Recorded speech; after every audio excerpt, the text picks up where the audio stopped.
E a gente vem aqui para a sala do Mulher.com, já demos as boas-vindas a Marcela Truzzi, porque quando a gente fala de Pix, todo mundo, sem querer, já põe a mão no bolso, né? Ai, meu Deus! Ou então já pega o celular. Porque Pix é um dinheiro que sai do bolso através do celular. Sai da conta bancária do mesmo jeito. E quem controla isso? Antes era só você, mas agora mudou isso. Não é isso, Marcela? Não é só a gente que controla o nosso saldo mais? Olha, boa tarde a todos. Então, na verdade, sempre a Receita Federal e o governo teve ferramentas para monitorar de alguma forma as transações bancárias. Por exemplo, alguma taxinha em cima algum impostinho em cima de alguma operação, é uma forma da Receita receber a informação de que algo está acontecendo, de que uma movimentação está sendo realizada, né? Então, assim, quem faz as coisas de forma meio irregular tem que se preocupar um pouco. E o que seria essa de forma irregular, por exemplo? Para as pessoas saberem o que elas estão fazendo de errado. Porque na verdade, quando nós temos uma receita, né, ou seja, a gente tem um tipo de faturamento por algum motivo, a gente precisa oferecer essa receita à tributação. Tem regras para isso, né? Muitas vezes as pessoas esquecem, trabalham por conta, não fazem a declaração do imposto de renda, esquecem que tem essa renda para ser declarada. E aí, de repente, ela pode tomar um susto com a fiscalização. Porque vão monitorar todo o trabalho dela através do Pix. Não somente através do Pix, né? Existe uma malha, um cruzamento de dados, né? De informações, mas o Pix seria uma das formas de monitoramento. Não que a Receita, o que eu sinto como contadora, não que a Receita queira fiscalizar todas as pessoas. Eu acredito que a intenção inicial é ela verificar transações assim, que não tem muito a ver com o que a pessoa está acostumada a fazer, sabe? Buscar fraudes mesmo, né? Uhum. Mas aí acaba que ela encontra um pouco de sonegação fiscal também. Então, por exemplo, o pequeno, o MEI, ou a pessoa que vive, ou que nem tem a regulamentação do MEI, mas vive de vender um artesanato, por exemplo, como a gente ensina tanto aqui, que faz as suas comidinhas, os seus bolos para vender, quer dizer, esse dinheiro sai no cartão para comprar no supermercado, entra pelo Pix e sai pelo Pix. Tem uma movimentação e é algo que ela usa para sustentar a família dela. Sim, com certeza. Não é o foco da Receita Federal olhar esses pequenos empresários aí que estão tentando a vida, às vezes está até na informalidade ainda, né? Mas, por exemplo, a gente viu no ano passado, se eu não me engano, alguns microempreendedores serem desenquadrados. O que estava acontecendo? Eles tinham movimentado muito mais do que os 81 mil permitidos no ano, entende? Então, assim, quem está fazendo ali dentro da regularidade não deve se preocupar, não é o foco da Receita Federal, mas acontece que, às vezes, a pessoa abusa um pouco ou usa de uma forma indevida algumas ferramentas, né? E a Receita pode acabar fiscalizando, excluindo um microempreendedor ou até falando, olha, você não declarou imposto de renda, mas você deveria ter declarado, aí o CPF fica pendente, né? E daí a gente tem que ver o que aconteceu, afinal de contas, né? E aí, então a Receita avisa a pessoa daquele CPF que entrou nesse sistema de monitoramento. Isso, se você por acaso, sei lá, você não sabia, nem vou falar que você quis sonegar, você não sabia que você tinha que declarar o imposto de renda. Se a Receita Federal entender que você tinha, ela vai deixar o seu CPF pendente de regularização. Aí, nesse momento, né, você de repente vai fazer uma operação, você fica sabendo que você está com esse problema, aí dá para acessar o site da Receita e entender qual o motivo, né, o que levou ela a crer que você deveria ter declarado. E aí é possível regularizar. Então, para a gente entender essa parte, que eu acho importante, porque a gente vai pegar muita gente que talvez não entenda destas coisas que você está falando e, estando na informalidade, não entende a complexidade e as necessidades fiscais a cumprir. Então, a pessoa foi fazer uma compra, olha, o CPF tá alguma coisa. Isso teria problema com o CPF ou não?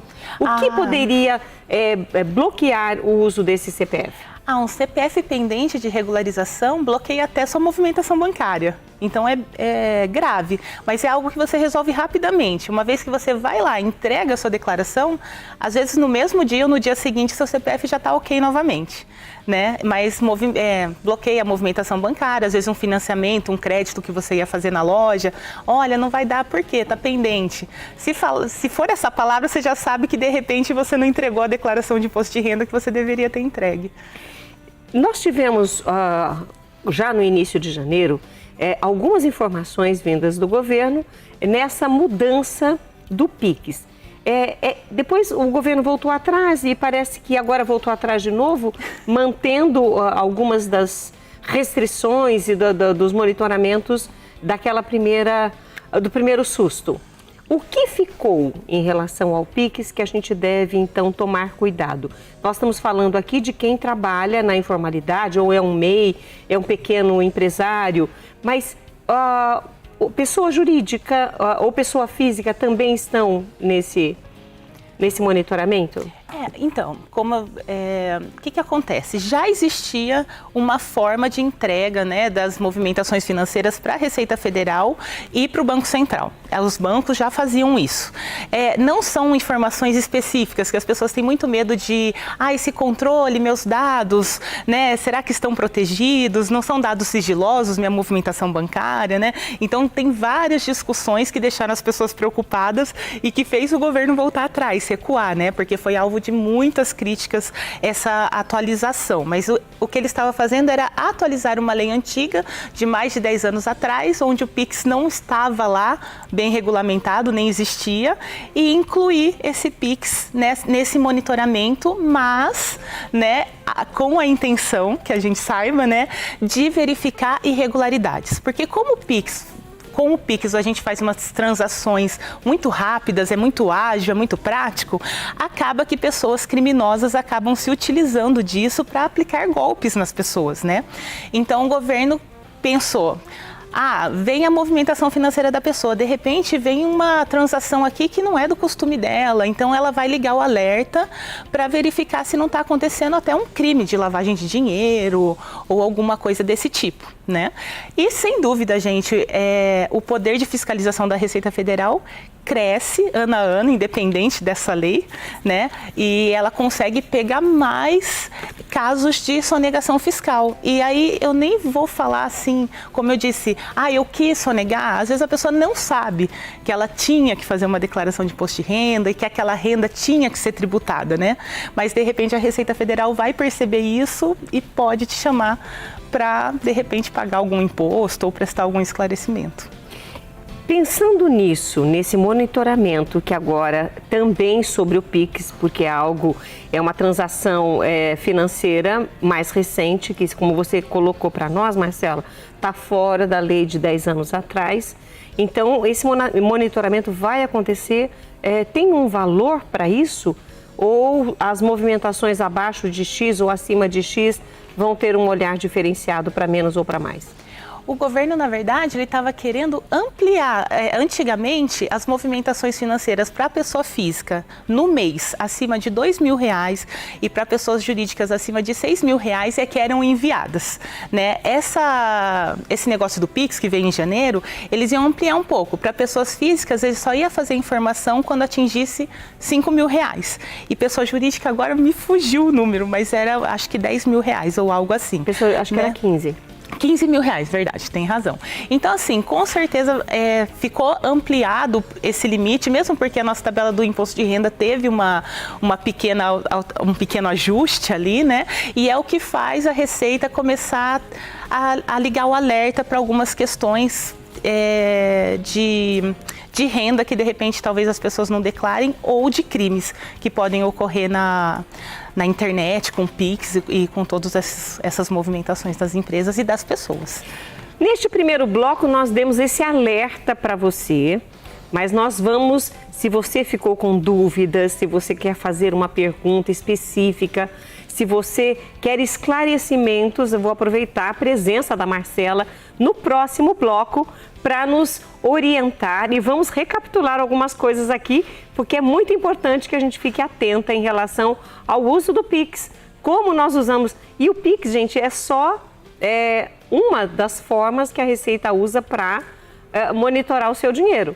E, claro, a sua conta bancária, seu cartão de crédito, tem outras coisas também. Mas o Pix, a gente está de olho nele aqui, mas no próximo bloco a gente conversa mais um pouquinho, aproveitando aí a presença ela é contadora, Marcela Truzzi, mas também advogada. A gente volta já. Hoje, Mulher.com recebe Marcela Truzzi, contadora, advogada. Trouxe para nós um tema que coça aquela pulguinha atrás da orelha. Que história é essa do governo monitorar o Pix? Eu faço Pix para tudo. Eu vou na padaria e nem levo carteira, não levo cartão. Vou pagar R$5, eu faço um Pix. E aí, a gente fica assim, o quanto eu uso de Pix? Nossa, eu uso bastante. Eu entro, eu pago e entra aqui. E aquela história do churrasco? Eu já vou passar essa para Marcela, viu? E aquela história do churrasco dos amigos? Todo mundo vai depositar na minha conta. Eu vou no supermercado, vou pagar. E eu que vou pagar o imposto sozinho? Como que é isso?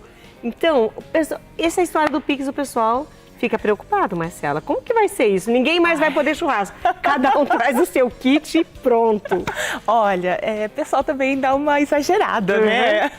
Pode levar a vida normal, não vai ser o churrasquinho do final de semana que vai fazer você cair na malha fina, né?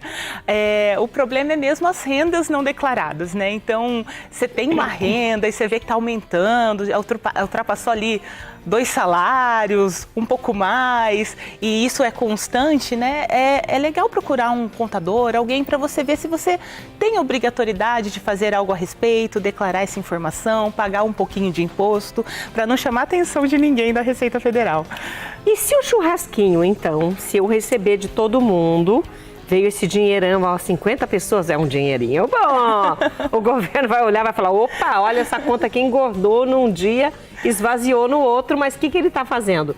Quer dizer, vai chamar a atenção, mas não é nada preocupante. Não, a não ser que seja todo final de semana. Ah, não, eu não acredito, não é realmente o foco da Receita essas pequenas operações. Ah, tudo bem, não é seu hábito, eu falei, né? O que foge um pouco do hábito pode ligar um sinal de alerta.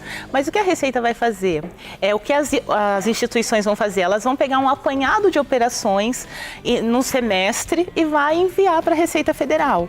Então, vai ter uma média ali do que tem acontecido na sua vida, não é para isso te causar nenhum problema. Então o pessoal pode dormir descansado? Pode. O que as pessoas então devem se preocupar? Porque tudo que nós fizermos neste ano de 2025, nós vamos declarar no próximo ano 2026. Isso. Nenhuma das orientações da Receita Federal para este ano, referente ao ano passado, ainda não saíram.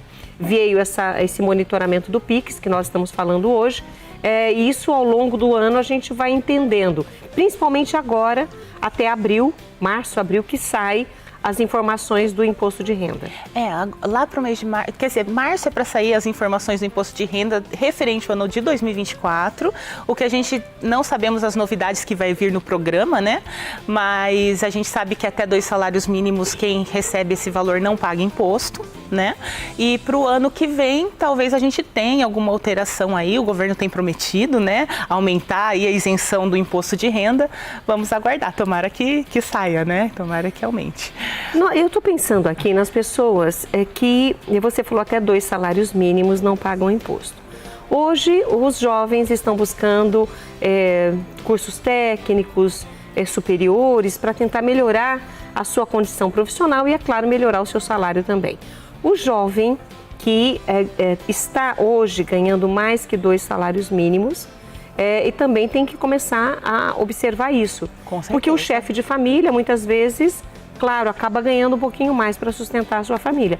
Mas hoje uma grande parcela da população brasileira ainda está ganhando pouco. Mas os que estão ganhando mais, principalmente os que estão começando a ganhar mais agora, fiquem atentos. Quais são os alertas que você dá a essas pessoas que estão ganhando um pouquinho, mesmo que seja um pouquinho, mas um pouquinho mais que 2 salários mínimos? Como eu vou dizer, quem trabalha numa empresa, ele já vai receber essas orientações na época do imposto de renda, dificilmente ele vai falhar com essas obrigações, até porque às vezes os descontos são feitos na fonte, né? Agora, quem está trabalhando por conta e está conseguindo ter uma renda, inclusive eu vou falar uma coisa que talvez nem todo mundo saiba, mas não tem idade mínima para começar a declarar imposto de renda. Você pode ter, sei lá, sua filha de 10 anos, é que não vai ter como receber, né? Mas vamos supor que tivesse como receber ali, virou youtuber, ou recebe uma pensão, sei lá, algum dinheiro que coloque ela na obrigação de entrega de declaração, ou ela vai entregar como sua dependente, ou ela vai fazer uma declaração própria.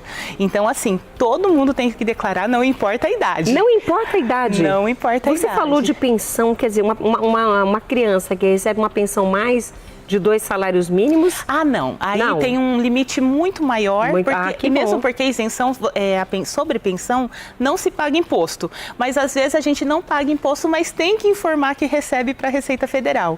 É um rendimento isento. Antigamente a gente pagava imposto sobre pensão recebida. Agora não paga mais. Mas dependendo do valor, se for acima de 40 mil, se eu não me engano, no ano, você passa a ter a obrigatoriedade de informar para a Receita Federal que você teve esse rendimento, né? Mas para quem trabalha por conta, eu acho que esse é o foco maior, assim, de preocupação, porque às vezes a pessoa trabalha por conta, está meio na informalidade e não entende muito o que ela tem que fazer para o fisco, né? E ela tem que pagar imposto. Começou a ganhar ali um pouco mais de 2 salários, a tabela do imposto de renda, de repente, já vai ser aplicada para essa pessoa. Então, para ela não ter problema, seria legal buscar uma orientação para ver se realmente, se ela não tem um benefício, um livro caixa que ela possa fazer e descontar as despesas dela, de repente nem tem imposto a pagar, né? Ou enfim, se ela tem que pagar um pouquinho de imposto para a Receita Federal, e daí buscar essa orientação para fazer corretamente.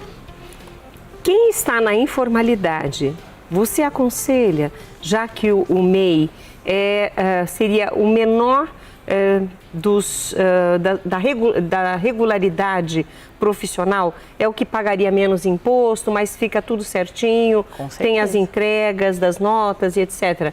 Você acha que seria interessante que esses que estão na informalidade buscassem o MEI? Com certeza. Se a sua atividade for permitida, tem uma lista, né, de atividades permitidas, vale muito a pena, porque além de você estar regularizando a sua situação, você vai pagar um valor fixo por mês e você está contribuindo com a Previdência Social também, né? Então, sei lá, você ficou doente e não pode trabalhar, você chegou na hora da sua aposentadoria, você teve um filho, você vai ter direito a receber os benefícios da Previdência, né? Então é bom. É bom sim, e não fica com essa pulga atrás da orelha, né? Falar assim, a Receita vai achar o meu Pix, né? Não. Aí você consegue justificar, eu pensei nisso, porque tem muitas pessoas, você que está na informalidade, você que, mas eu só vendo um bolo, eu só faço artesanato, não preciso. Seria legal você regularizar isso. Agora subiu um pouquinho a taxa, o mês de janeiro continuou com o mesmo valor do ano passado, mas agora em fevereiro vai aumentar mas pouquinha coisa, parece que vai para 76 ou alguma coisa assim, menos de 80. Isso. Mas é um valor que te dá uma certa segurança, garantia e fica tudo certinho. Sim. Não tem que preocupar. Pensando na parte previdenciária, até pensão por morte você deixa, se você estiver contribuindo ali no MEI, porque você está contribuindo tanto com os impostos sobre o seu faturamento, quanto com a Previdência Social. Então é bem legal e é um faturamento de até 81 mil no ano, né? Então dá para começar legal a fazer o seu negócio, gerir ele de uma forma diferente e de forma regular, principalmente. Perfeito. Agora, deixamos de falar algo importante que você gostaria de acrescentar, não só no Pix, que foi o nosso assunto inicial, se nós deixamos de falar algo importante, alguma orientação que você queira dar, Marcela? Eu queria dizer que, assim, sempre que vem uma novidade, nem nós sabemos exatamente como que as coisas vão acontecer e se comportar. Mas se você tem uma renda, acho que essa é a dica. Se você tem uma renda, você vê que sua renda está aumentando, então procure formalizar isso, tem formas bacanas de fazer isso. E isso vai te dar, além de mais te deixar mais profissional, assim, vamos dizer, vai te dar algumas garantias e vai facilitar a sua vida. Você vai ter uma renda formalizada quando você precisar de um financiamento, um empréstimo para melhorar o seu negócio. Então, eu acho que vale a pena, além de não ficar com medo do leão. Medo de leão.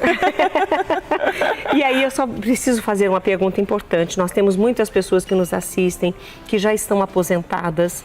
A pensão, nós falamos da criança que recebe, né? Mas alguma aposentadoria ou mesmo a pensão por falecimento do cônjuge, isso também tem esse valor mínimo ou... Para declarar, você fala. Pensão por morte é um rendimento tributável, né? Então, tem que observar as regras da Receita Federal para ver se você tem que declarar ou não. Quando você tem mais de 65 anos, nem uma boa parte, 24 mil, se for igual esse ano, fica isento dessa tributação, né? Mas tem que declarar sim, são rendas, né? Então, a gente precisa lançar. E isso entra na conta bancária, isso está lá, o valor fica disponível no Pix, você vai gastando. E tem que estar... Mas esse... Ou não, esse também não tá no olho não, do mesmo leão. Que venha na conta, na verdade, quem vai informar para a Receita Federal a sua pensão é o próprio INSS. Então tá. Então, assim... Então, o pessoal também não precisa preocupar. Não, quem é assalariado, gente, é muito difícil. Eu só recebo o meu salário, eu tô mexendo com o meu Pix, eu fiquei com medo. Não, você está declarando certinho o seu imposto de renda. A empresa está já retendo o seu imposto de renda, já está informando para a Receita Federal. Não se preocupem. Quem deve se preocupar? Quem está na informalidade. Olha, a Bernadette Lourdes Lopes, lá de Paulínia, colocou assim, ó. Um bom contador faz toda a diferença. Já comprovei isso. Marcela Truzzi, obrigada por sua presença aqui, obrigada por esses esclarecimentos. E a gente hoje, gente, já deu uma prévia do que a gente tem que tomar cuidado, porque a gente está falando do Pix, mas tem o imposto de renda, que a gente tem que fazer tudo certinho também para não ter problema com o fisco e ninguém quer problema nenhum. Então, mais uma vez, obrigada, Marcela, por estar aqui conosco. Nós vamos agora para o nosso intervalo